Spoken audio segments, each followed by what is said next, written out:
Hi there, and welcome to the first episode of our summer series for the summer of 2025. And a big thank you to everyone in the newsletter who sent their favorite episodes to me so I could make this a summer series. And the first one comes from Tom. And Tom chose an episode that talks about somniphobia, which is not super common, not super rare either, but it's one of those experiences that we don't hear of like every day on a chatter. It's not something we talk about every day. And it's essentially when we have started to look at sleeping or the process of falling asleep as a threat, when our brain has mislabeled that as a threat, when our brain has tokenized sleep or tokenized the process of falling asleep. It can be a very strange and bizarre and confusing thing to go through. But without further ado, let me read the message from Tom here, where he tells us why he chose this particular episode as his favorite. So this is an email from Tom who says, "Hi Daniel, I've been subscribed to the YouTube channel since around December, and I'm also on day 21 of BedTyme app, of which the modules are brilliant so far. Glad to hear that. For me, when I found Insomnia Insight 394, which gave tips on approaching somniphobia, this helped me so much, given that last year I was late diagnosed at 37 as autistic along with ADHD subtype, and it was around the age of 11 where I first started having issues with sleep, where I overanalyzed and fixated on being asleep. Your section in this insight video, where you highlighted the importance of self-kindness and being able to view it with an aha, I see why my brain has done this approach. And although I'm still navigating my way through this journey to peaceful sleep, it really was an important step for me going into this year, following two really quite nasty periods last year, including throughout October and November, where I was on antidepressants for a short while. To say I'm glad that I discovered your channel is an understatement. Thank you so much for all the helpful content that you and your colleagues provide. Smiley, kind regards, Tom." And firstly, Tom, thank you. This channel would be nothing without the community, without insights like yours, without you sharing your favorite episode of which we will look at right now. Thanks so much for Tom. And let us now together take a look at Insomnia Insight 394. Actually, before we do, I remind myself that I have one more thing to share for anyone that's had this somniphobia experience, that in addition to Insomnia Insight 394, which we'll look at now, also take a look at Talking Insomnia number 51 with Melina and 144 with Kreuza. They both experience somniphobia, and they will teach you how they let go of that struggle. Now, let's go into the first episode of Summer Series 2025. Hi there, and welcome to an Insomnia Insight that is per popular demand, or I should say it's rather a popular demand from one specific member of the community, which is Jarl. Jarl, hope this will make a lot of sense to you. And I know a lot of people actually asked about this, so I think it makes total sense to talk about this after a specific episode that was actually Talking Insomnia 54, and check that one for more on this topic with Marina. That episode was where we started talking about somniphobia, and there were a lot of questions about it. So I think it makes total sense to talk more about it. And just for a very quick background, Marina was my client in BedTyme, and she had this fear of falling asleep and the process of falling asleep. And she actually, when I was talking to her about that, I was like, I should talk more about this on the channel. I asked her, hey, do you mind talking about this because you experienced it? And she was willing to do that. And I was super glad, because that brought a whole different perspective that is so helpful from someone who experienced it. So again, check Talking Insomnia 54 for more. Now let's get into it. So what is somniphobia? Well, it is the fear of sleeping and or the process of falling asleep. Somni is, sleep. Phobia is the fear of, right? Now, before we, talk more about, okay, what's going on and what should you do if you've experienced this, then I think it helps to talk about what is really a phobia, So if I just kind of Googled it, and the definition that I came across were variations of this one: an extreme or irrational fear or aversion to something, which I actually don't think is necessarily true, in the sense of this one, that, there's a level of judgment in these definitions, which is extreme or irrational, meaning like it doesn't make sense. Well, sure, it doesn't make sense to be afraid of like breathing, right? In a way, because breathing can't hurt us, let's say. But on the flip side, if somebody was actually attacked by a grizzly bear, they would nobody would say it's irrational to experience the emotion fear in that situation. Well, what if there is no grizzly bear, but you truly believe it, like you truly believe that something really, really harmful is happening to you? Is it then extreme or irrational to have fear? Of course not. It's completely logical, So to me, it's completely logical to have these type of fears or these reactions. So to me, phobia is more of like fear of something that cannot or is unlikely to hurt you. And something that cannot hurt you is, for example, short sleep, insomnia, emotions, being scared, being angry, mind states, or bodily functions such as breathing. Those things cannot harm us. So that's fear of something that cannot harm us, or also things that are unlikely to harm us, like flying, or rather crashing, right? Or spiders. Those are unlikely to harm us. They could, but they're unlikely to harm us. So that, to me, that is a phobia. And I just mentioned this to remove this idea that a thought or an emotion can be wrong, which they cannot. They're just thoughts, and emotions are just like logical responses to what happens outside us or inside us. So I just want to say that extreme, irrational, it doesn't ring true to me. It's just that we're fearful of something that cannot hurt us, that's or unlikely to hurt us, is my definition of phobia.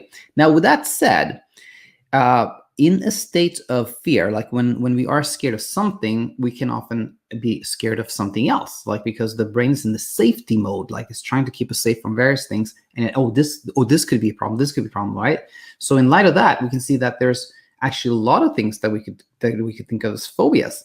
Let's start with this one. So insomnia, to me, is really a phobia. It's the fear of being awake. So we could call that actually vigilia phobia. The Latin word for wakefulness is apparently vigilance or vigilia or something like that. So insomnia, I think of as a phobia, vigilia phobia. Now, we often talk about on this channel about hypnic jerks. You're about to fall asleep, and it's something, you jerk awake your whole body or your legs or your arms or something like that. And that can be really scary, and people can have a lot of them, really disruptive. So it's not like that person has hypnic jerks. It's really jerkophobia, really, right? It's the fear of having these jerks that keeps them going. So it would be actually more true to call that jerk phobia. Same thing with when you're about to fall asleep and you have awareness of falling asleep. It would be true to call that actually not hypnic awareness, which I usually refer to, but rather, hypnic awareness phobia, or anxiety is just an emotion, right? Every human being experiences it.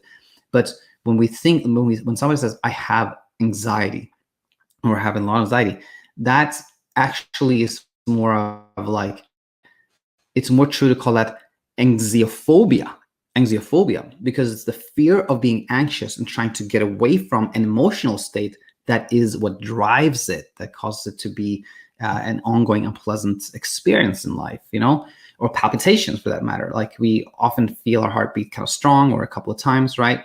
But when that is something that we are afraid of and try to get away from, and that causes us to notice it even more, that's not actually palpitations. It's more palpitophobia, if you will, or racing thoughts. Racing thoughts is very descriptive. It just means like I have a lot of thoughts that are ongoing, which doesn't say anything about how it's experienced. But when we want to get away from racing thoughts and when it's disturbing to us, that is actually more true to think of as cognitive phobia, for example. I'm just making these words up. But the point of like this part is just to share that there's nothing special about somniphobia. When we're scared and feel like we're kind of losing control, somniphobia, in fact, is very, very logical, because the process of falling asleep and of sleeping is those are processes that we have no control over. And that idea of like, oh my gosh, I can't control this. What if, what happens when I sleep? What's going on when I sleep? I'm unconscious of. It's actually very logical, if you think about it, that can be something we become scared of in the context of fear and all the other things that you can become scared of, right? So that's my point. There's nothing special, unusual, strange about somniphobia. It's actually very logical when you think about it. So, and so let's get more practical. We've looked at kind of the background here. So what to do if you feel like, or if you notice that, okay, this is it, I've had this somniphobia, what should I do? I wrote down 3 things. Number 1, see that it's just one of many manifestations of fear or something that cannot harm you. And that's basically what we talked about here, so I'm not going to dwell on that, but just this awareness I think is very helpful. Number 2, know that all emotions are signals, and don't confuse the signal with the threat. This I think is very important, because I think this happens so often. When something, again, the grizzly bear, say you're attacked by a grizzly bear, it's the fear is just a signal. The fear is just something that's supposed to make us run or hide, right? Or something like that. But when we think of the fear that as the thing that's not supposed to be there, then things get confusing, because the more you try to get away from the fear, which is the signal again, the more it is like, I don't want to hear the signal. I don't want to listen to you, brain. I just want to get away from this. Then the brain is like, wait, you don't want to listen to what I'm saying? Then I'm going to push that even harder. So the signal becomes even stronger. So with emotions, it's like that the more we try to not have a negative emotion, the more that emotion is amplified by the brain, because it thinks we're not listening. You got to give us more and more and more and more of that signal, right? So when you see this in the context of somniphobia, that I have this fear of falling asleep or being asleep, and you see that, oh, the more I try to make myself not have this fear, the more I'm going to have it, right? So for example, it can be like, okay, I understand that it's nothing harmful. I see the thing, but how can I convince my brain that it's nothing to be afraid of? How can I stop my brain from thinking it's something to be afraid of? There you're not listening again. Like you're trying to make the fear go away by convincing the brain that it's supposed to not produce this fear or something like that, right? So then again, the fear is just a signal. And when you don't think of the signal as a threat, things get more peaceful, because then you will, number 3 here, allow yourself to think and feel. When you think, oh my gosh, I have somniphobia, why can't I stop thinking about this? Then you're not allowing yourself to think whatever pops up in your brain. You're trying to change what's going on in there. And then those thoughts become very sticky. Same thing with emotions. And going back to reviewing this again, we can see that being awake at night, hypnic jerks, the emotion we call anxiety, palpitations, racing thoughts, these are examples of like mind state emotions. They are, all of them in themselves, completely normal, a part of being a human being, right? But it's when we are afraid of them that we get into trouble. When we become afraid of being awake, we have insomnia. When we become afraid of having the jerks, we have like multiple jerks, right? When we are afraid of feeling anxious, when we become anxious about being anxious, when we're scared of being scared, when we try to run away, that's when we get into trouble. So same thing with the somniphobia. It's when we become afraid of having somniphobia, that's really when we get into trouble. That became, an interesting, I think that became like a little, I added too much, an extra thing there. It's not really, when we become afraid of falling asleep and we try to get away from that. That's what I should have said. That's when we get into trouble. So I think a response can be something like, when you have these thoughts about like, oh my gosh, I'm afraid of falling asleep, or afraid, then you can go, my brain has become scared of sleeping. That makes total sense. I understand that makes total sense. And then you can always deploy this magical formula here, like awareness plus self-kindness, and that equals peace. Because, awareness, again, this is all we talked about here is awareness. You understand what's happening. And then self-kindness is when you're like hard on yourself for not being able to change how you think and feel. And you realize, oh, I can't change how I think and feel like that willfully. I should allow my thoughts to flow. I should just listen to my thoughts without engaging with them. But that can be tricky sometimes. Sometimes you find yourself resisting, trying to fight your thoughts, et cetera, et cetera. Then you apply self-kindness. You're like, oh, that's also totally fine, totally natural. No, all humans do that. That is the path to peace. So I think somniphobia is just one example of many phobias that, when approached in this fashion, again, awareness plus self-kindness, everything becomes very nice and peaceful.